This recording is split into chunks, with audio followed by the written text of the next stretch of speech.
Desgarrador sobre el hambre, sobre represión y colapso social en una isla del Caribe. Uf, suena durísimo. Lo es, lo es.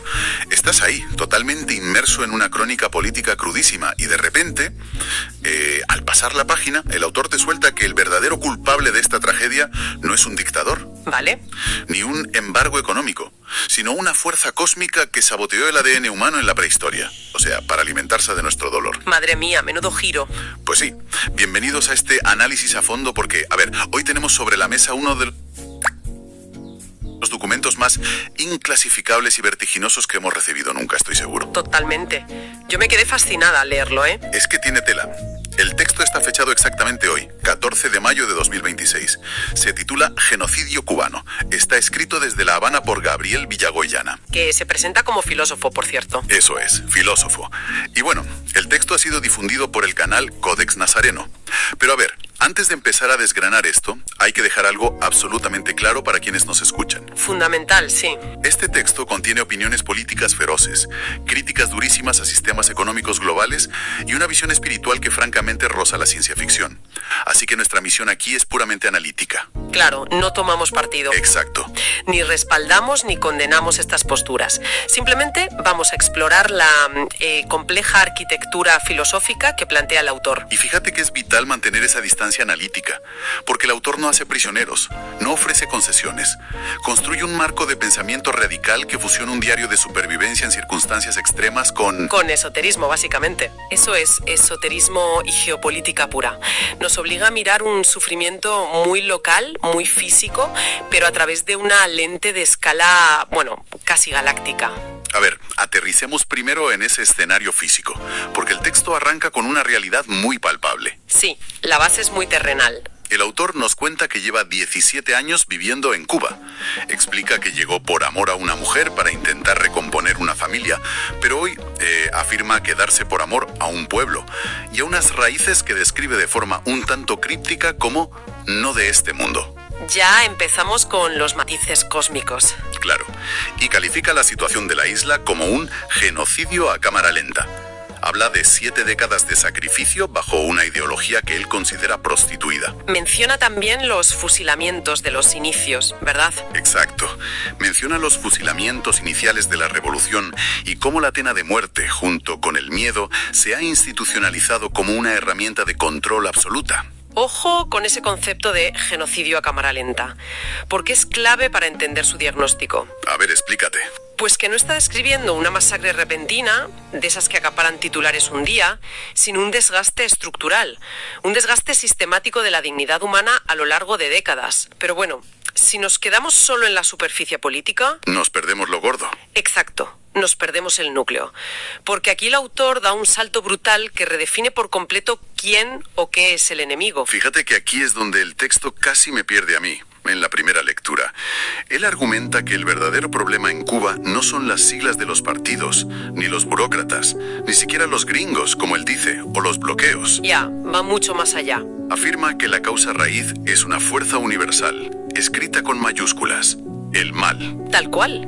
El mal. Y claro, mi primera reacción fue pensar, oye, esto es una salida fácil. Es como describir la política mundial como un simple teatro de marionetas donde el verdadero titiritero es una entidad abstracta. Claro, parece que le quita peso a la responsabilidad humana. Exactamente.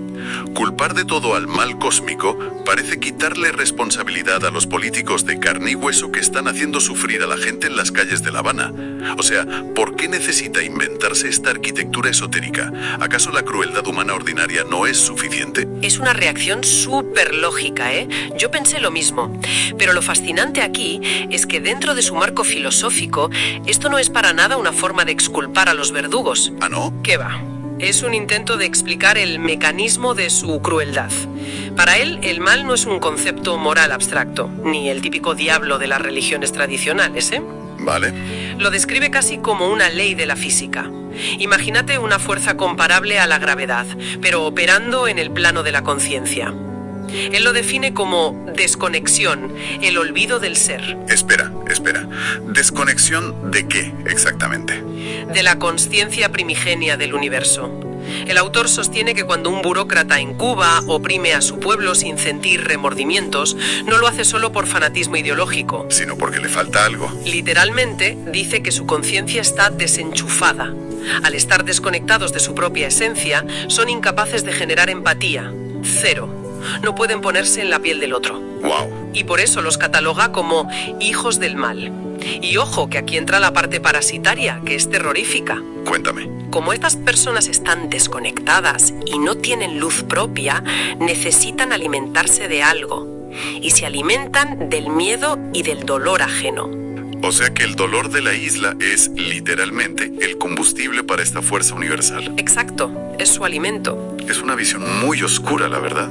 Y aquí es donde se pone realmente interesante, porque una vez que establece cómo opera esta infección en Cuba, no se queda ahí, expande la lente a todo el planeta. Totalmente. Nadie se salva. Señala que este mismo mal impregna el sistema capitalista moderno. Utiliza un término que me pareció un puñetazo sobre la mesa: economías antropófagas. Economías que devoran humanos, es fuerte. Sistemas económicos que nos comen, sí. Y fíjate en cómo iguala las cosas. Para el autor, la opresión de una dictadura y la explotación brutal del libre mercado son dos caras de la misma moneda. Ambas son manifestaciones de ese mal, alimentándose, claro. Totalmente. Menciona la economía del descarte. Los ejemplos que lanza son, muy dolorosos. Habla de cómo unos puntos de beneficio en bolsa valen más que una vida humana. Ya. Pone sobre la mesa la guerra del coltán en el Congo, niños muriendo en minas para que alguien tenga el último modelo de móvil. O la obsesión por rascar un, cito, pedazo de Bitcoin a cualquier precio. Es que si conectamos esto con el panorama general, la ironía que expone es tremenda. Sí, porque nos creemos súper libres, ¿no? Por tener tecnología y confort. Eso es. Pero él considera que estas zonas de confort son solo disfraces. Disfraces para mirar el horror por la tele. Exacto. Menciona el 11 de septiembre, o la época del COVID. Vemos el colapso, vemos el horror, pero sin que nos salpique directamente. Como si fuera una serie, vaya, tal cual. Nos creemos libres, pero según él, los poderes económicos, políticos y religiosos nos mantienen en la misma esclavitud de siempre, encadenados a creencias en lugar de fomentar la verdadera consciencia. Y a ver, para justificar por qué somos tan propensos a caer en esta esclavitud, el autor introduce esa premisa prehistórica que comentábamos antes, el salto a la ciencia ficción. Ay sí, la mutación genética. O sea, plantea que los humanos en sus inicios éramos primates que sufrimos una mutación para conectarnos con la conciencia creadora, pero que fuimos saboteados. Un hackeo cósmico en toda regla. Un hackeo, sí.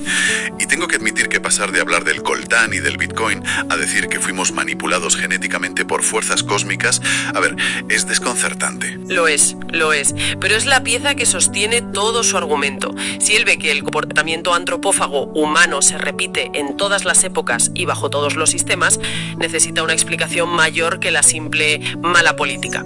Claro, necesita una tara de fábrica. Exacto.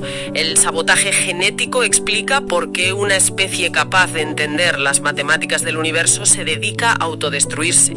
Somos, según él, una especie amnésica y hackeara. Vale, aceptemos la premisa del hackeo. Si nuestras alas fueron cortadas, ¿cuál era nuestro verdadero potencial? Porque el texto afirma que todo niño que nace viene diseñado para evolucionar y compartir su poder. Literalmente dice que todo niño es un Einstein en potencia. Sí, a pesar de lo oscuro que es todo, esa idea es de un humanismo precioso. Lo es, pero el mal se encarga de cortarles las alas. Y entonces entra en escena la figura clave de este texto, el que da nombre al canal, el Nazareno. Jesús de Nazaret, claro. Y cuidado aquí, me fascina cómo el autor logra separar el mensaje original de lo que hicieron los que usurparon su nombre, porque no lo plantea de forma religiosa. Para nada. Lo describe como alguien llegado de, y cito, otros mundos, hace 2000 años. Sí, le quita toda la capa teológica. Lo presenta casi como un emisario de resistencia interdimensional. Entonces, ¿qué significa todo esto? ¿Vino a fundar una religión? Al contrario, vino a anunciar el fin del imperio del mal. No vino a encadenarnos con nuevas creencias, sino a liberarnos.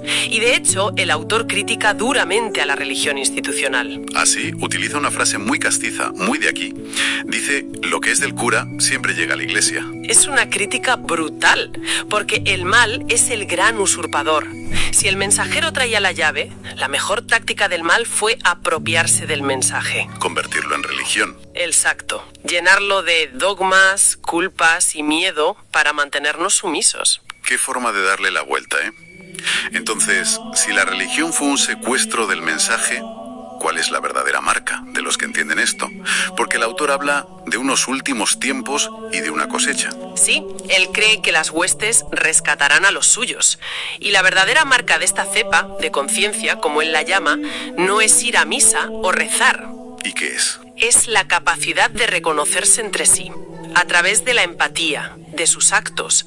Es una resonancia interna, no afiliarse a una iglesia. Vale, llegados a este punto, ante un panorama tan asfixiante, con un mal estructural en Cuba, en Wall Street, en las religiones, uno pensaría que propone una revolución armada, ¿no? O salir corriendo, a esconderse. Claro, pero me dejó de piedra que su solución ante este colapso social y dictatorial es increíblemente íntima.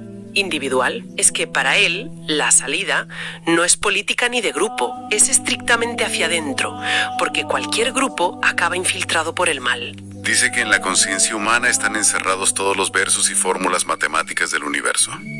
Así es. Pero, a ver, en la práctica, ¿qué consejo le da a alguien que está sufriendo bajo ese imperio del mal?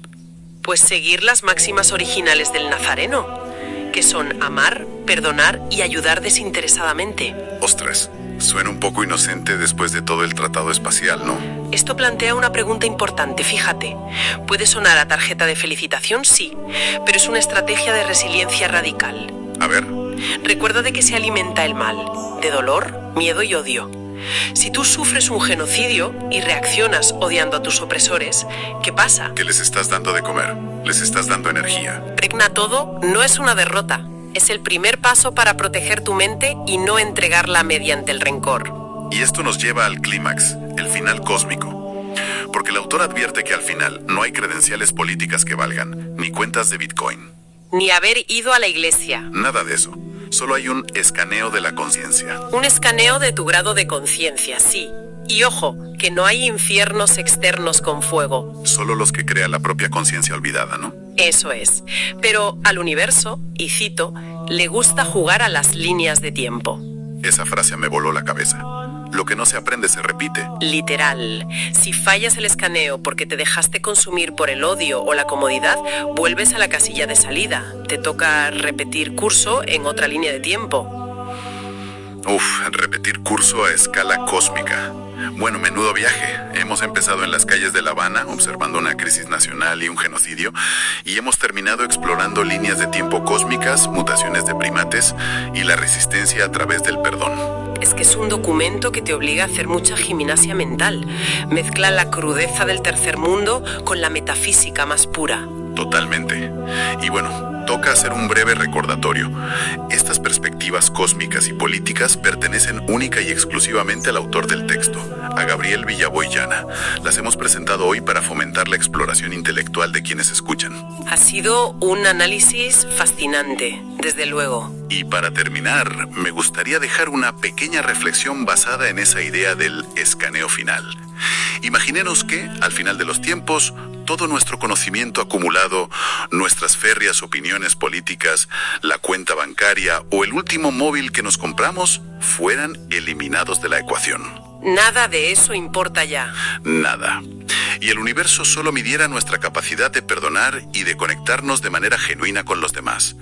Con la mano en el corazón, ¿qué porcentaje de nosotros pasaría realmente ese escaneo sin tener que repetir el curso escolar en otra línea de tiempo? Ahí lo dejamos.